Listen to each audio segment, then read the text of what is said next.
CTM 4 रस्ता पासे कोर्पोरेशनની દબાણ હટાવવાની કામગીરી દરમિયાન ભારે હોબાળો થયો। લારી ચલાવી ગુજરાન ચલાવતા એક યુવકની લારી ઉપાડતી વખતે સ્ટેટ વિભાગના કર્મચારીઓએ તેની છત્રી લઈ લીધી હતી। જ્યારે ફેરિયાએ પોતાની છત્રી પરત માંગી ત્યારે મામલો ઉગ્ર બન્યો।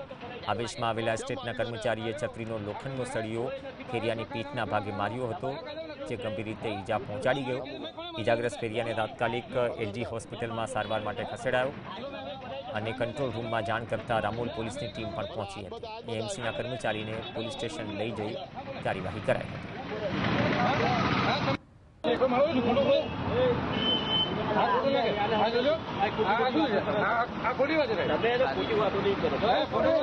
ભાઈ તને હે ભાઈ આ તને કોણે માર્યું? કોણે માર્યું? કેમ માર્યું તને? આ કોર્પોરેશનને કેવું છે કે આપણે જ્યાં ઊભા રહીએ છીએ ત્યાં રોડ રસ્તાના ઠેકાણા નથી, તો પેલા રોડ રસ્તા બનાવો, પછી એ લોકો લારીઓને દબાણવાળાને મોકલો અને એને રોજી રોટી આપવાનો તો કમિશનર સાહેબનો બી હક છે અને એને રોજી રોટી આપવી જોઈએ। આ રીતે આવું ખરાબ વર્તન કરીને લોકોને રોડ પર મારવા નીકળ્યા છે કોર્પોરેશન અધિકારીઓ, તો ક્યાંક બાંગ્લાદેશવાળી ના થાય એવું આ લોકો વિચારે। દબાણ શાખાના જે કર્મચારીઓ હતા કે જે પોતાની જાતને હિટલર સમજે છે એવા લોકોએ એ છોકરાને છત્રી દ્વારા જ મારવામાં આવ્યો। એના પીઠના ભાગમાં ઘા પડ્યો છે, એના હાથના ભાગમાં ઘા પડ્યો છે, તેમજ માથાના ભાગે પણ વાગ્યું છે।